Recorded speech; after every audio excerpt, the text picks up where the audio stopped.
కండ్లు ఎక్కువ పెంచితే పక్షవాత వస్తుందట్రా. ఏరా మావా, ఏంటి మళ్ళీ సస్పెండ్ అయ్యావా? సస్పెండ్ అయితేనే కదా హైదరాబాద్ వచ్చేది. ఏంట్రా అలా ఉన్నావు? ప్రకాష్ అంటే ఎవడ్రా? వాడా? వాడెందుకురా ఇప్పుడు?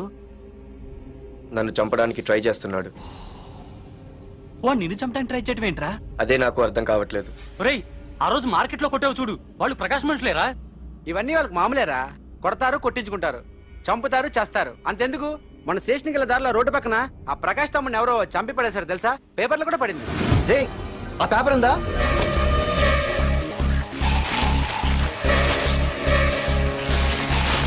రే విడారా?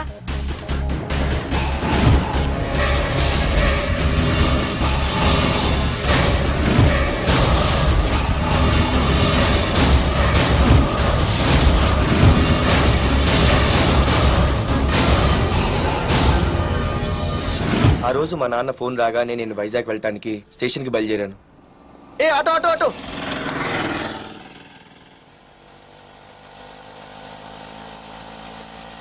ఈడిని మాత్రం వదలకూడదు. ఏ ఆటో ఆటో! బాబు, రైల్వే స్టేషన్కి వస్తావా? సవారీ ఉంది సార్. వీడు సవారీ. ఏ mister, respect. Sorry sir. Sir, మీరు ఎక్కడ దాకా వెళ్తున్నారు సార్? ఈస్ట్ మారేడుపల్లి. సార్, కొంచెం స్టేషన్ దాకా లిఫ్ట్ ఇస్తారా? నా ట్రైనింగ్ టైం అవుతుంది. సరే సరే, ఎక్కు. Thank you sir. సార్, మీ పేరేంటి సార్? రైల్వే స్టేషన్కి వెళ్ళడానికి పేరు అవసరం లేదనుకుంటా. ఏదో కొంచెం టైం పాస్ కావాలి కదా. నీ పేరేంటి? నా పేరు పార్థు. రామ్, జానకి రామ్. సార్, మీరు ఏం చదువుతున్నారు సార్? Second class. పెద్ద తర్వాత ఏమవ్వాలనుకుంటున్నారు? ఏపీజే అబ్దుల్ కలాం. అబ్బో, ఎవరైనా డాక్టర్ ఇంజనీర్ అవ్వాలనుకుంటారు. మీరేం సార్ ఏకంగా రాష్ట్రపతి పోస్ట్ కి ఎసరు పెట్టారు? అంతకన్నా పెద్ద పోస్ట్ ఉందా?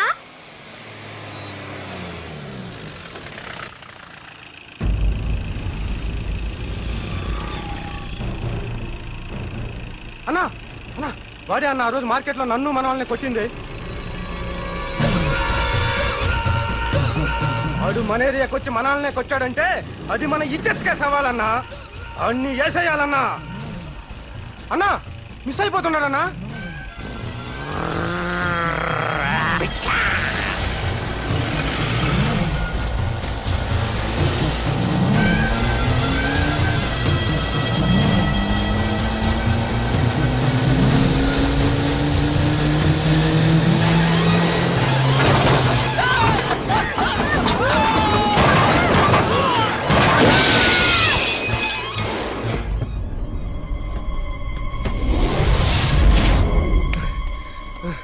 చిన్న, రే చిన్న.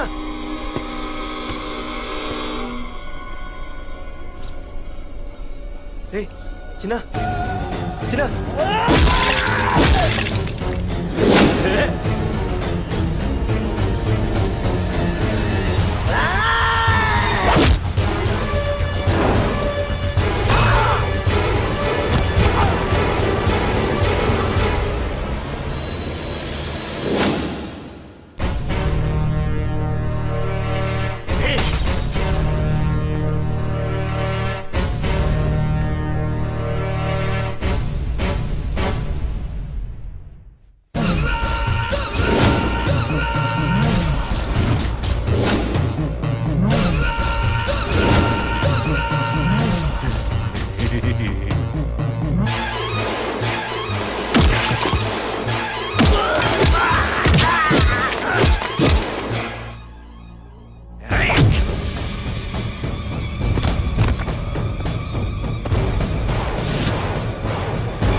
ఆ తర్వాత బాబుని హాస్పిటల్లో అడ్మిట్ చేసి నేను వైజాగ్ వెళ్ళిపోయాను.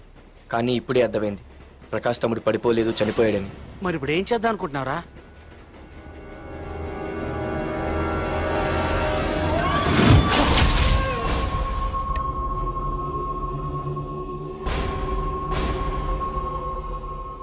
బాగున్నాడు కదరా కుర్రాడు. అవనా చాలా స్మార్ట్గా ఉన్నాడు.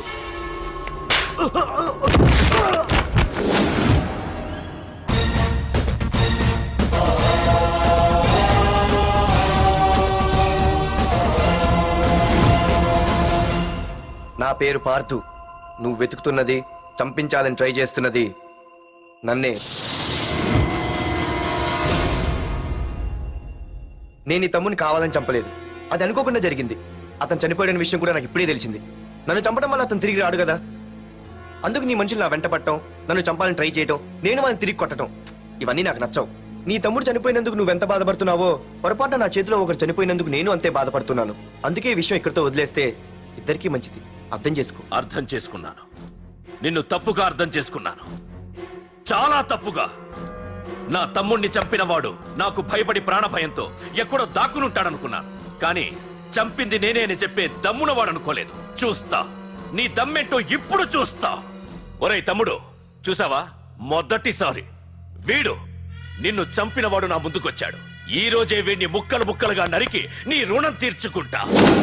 రేయ్, వేసేయండిరా వాడిని.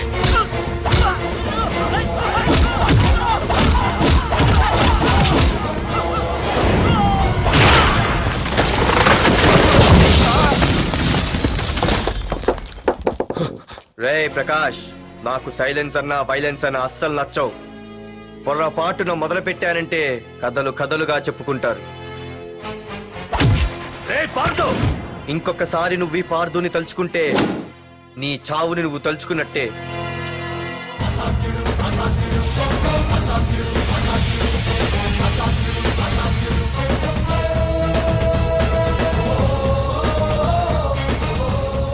మా బామ్మ పిడుగు శబ్దం వినాలి కానీ చూడకూడదనేది. అంటే ఏంటి ఇప్పుడు అర్థమైంది. ఈడు ఇంకా తేరుకోలేనట్టుంది.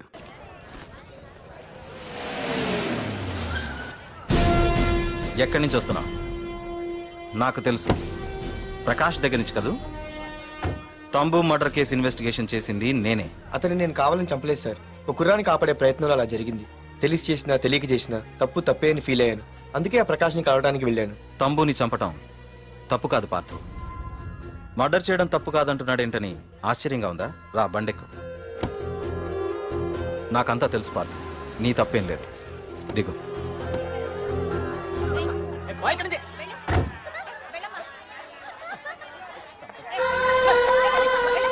ఆమె ఎవరో తెలుసా? నాకంటే ముందు నా పోస్టులో ఉన్న పోలీస్ ఆఫీసర్ భార్య. తన కళ్ళ ముందే తన భర్తని ఆ తంబుగాడు అతి దారుణంగా నరికి చంపేశాడు. అది చూసి ఆవిడ పిచ్చిదైపోయింది.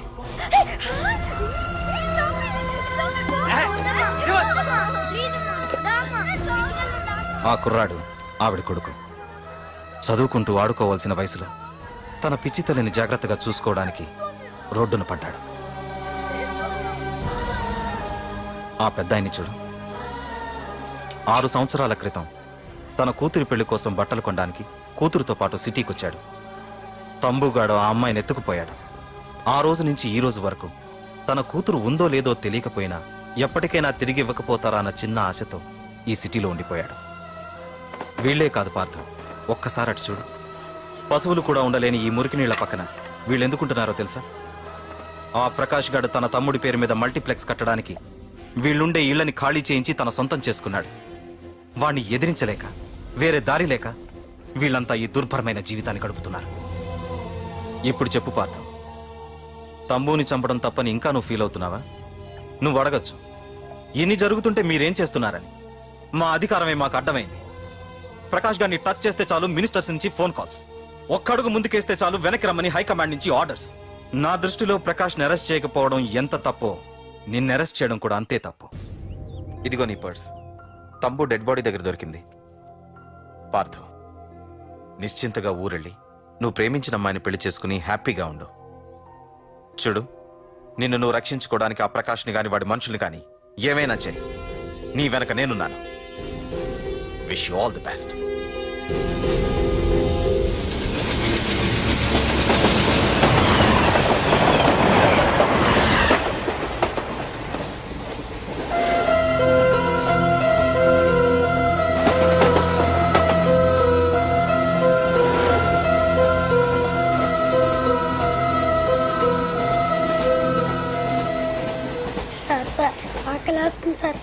సార్ అమ్మ ఆకలేస్తుందమ్మా సార్ సార్ ప్లీజ్ సార్ అమ్మా.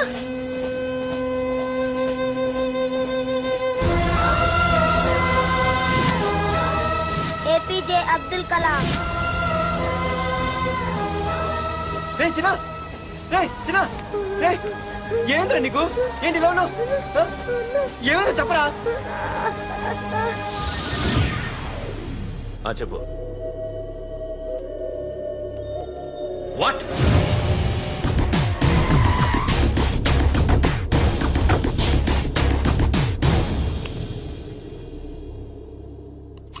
అన్నా తమ్ముడిని చంపింది వరదరాజులు కాదన్నా ఓ కాలేజీ కుర్రాడు. ఎవడ్రా ఎక్కడుంటాడు వాడు చెప్పు. పేషెంట్ ని డిస్టర్బ్ చేయకండి, అతను ఇప్పుడే కామా నుంచి కోలుకున్నాడు, చనిపోయే ప్రమాదం ఉంది. రే నా తమ్ముడు ఆల్రెడీ చచ్చిపోయాడు రా వెళ్ళు. చెప్పు. అన్నా ఆడెక్కడ ఉంటాడో తెలియదు కానీ ఆడితో పాటు ఆ స్కూల్ కుర్రాడు కూడా ఉన్నాడన్నా. రే వీడిని బండి ఎక్కించండి. అలాగే అన్న.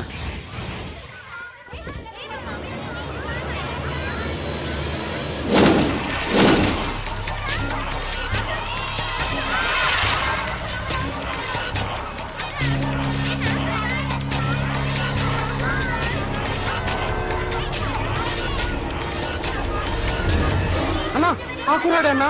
రే బాబీ ఆగరా మర్యాదగా చెప్పు. నిజంగా అతను ఎవరు మాకు తెలియదు సార్. తెలియకుండానే వాడితో మీ కొడుకుని స్టేషన్కి పంపించారా? ఉం? చెప్పు ఏం చేయదు చెప్పు చెప్పు చెప్పు చెప్పు చెప్పు చెప్పు చెప్పు. తెలియకుండానే వాడితో స్టేషన్కి పంపించావా? చెప్పు. ఏయ్! చెప్పవే చెప్పు చెప్పు. ఏయ్!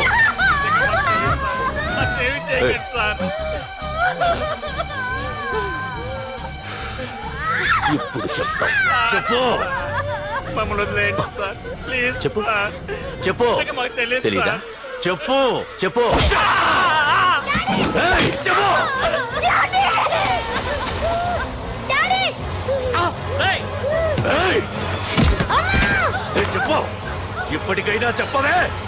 వాడు నా చేతిలో చావాలి. చెప్పు.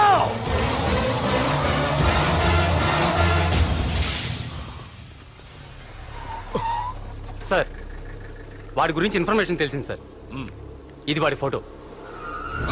అన్నా వీడే నా తమ్ముడు చంపింది వీడే.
అయ్యో మన భోగిలు విడిపోయాయి.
నిన్ను తలుచుకుంటే చావును తలుచుకున్నట్ట అంత మగాడివా?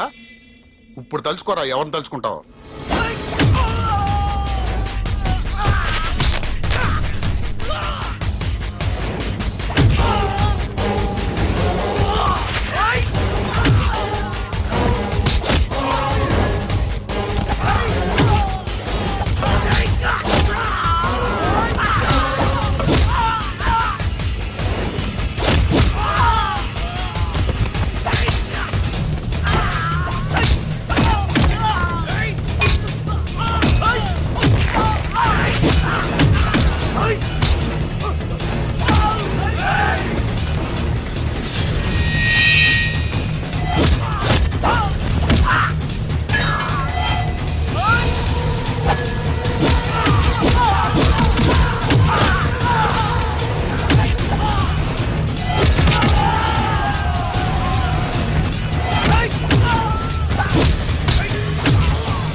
నా గురించైనా ఒకసారి ఆలోచించు ప్రకాష్. ఇప్పుడు నా ఆలోచన, ఆవేశం అంతా పార్థుగాడి చావు గురించే.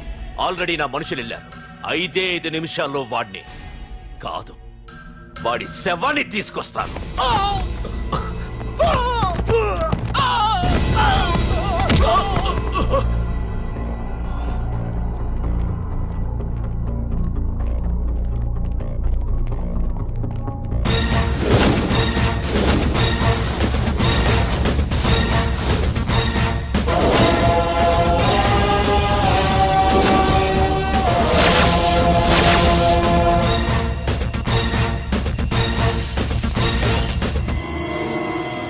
పార్థు, రేయ్, నువ్వు జీవితంలో ఏ తప్పైతే చేయకూడదో అదే చేశావు.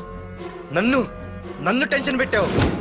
నా మూలంగా అభంశుభం తెలియని పసివాడి తల్లిదండ్రులను చంపి వీన్ని అడుక్కు తిని అనాథం చేశావు. నీ వల్ల అన్యాయం అయిపోయిన ఈ పసివాడి మీద ప్రమాణం చేసి చెప్తున్నా, నా పెళ్లికి పంతులు పంచాంగం చూసి పెట్టిన ముహూర్తం ఈ 28.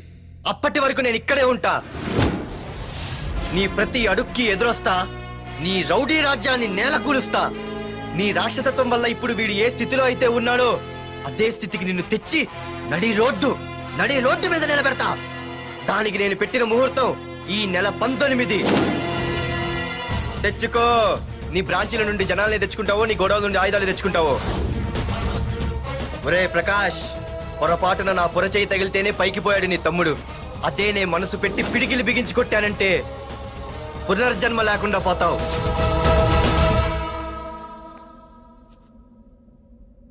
మళ్ళీ చెబుతున్నా, నేను ఒంటరి. నీ మనుషులు 100లైనా 1000లైనా ఏరి పారేస్తా.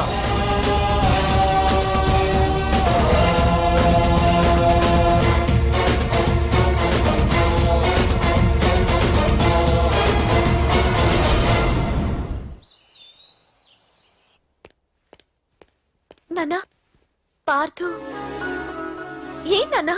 నేను ఇంత టెన్షన్ పడుతుంటే నువ్వే మాట్లాడవేంటి? పార్థు తనని నమ్ముకున్న వాళ్ళని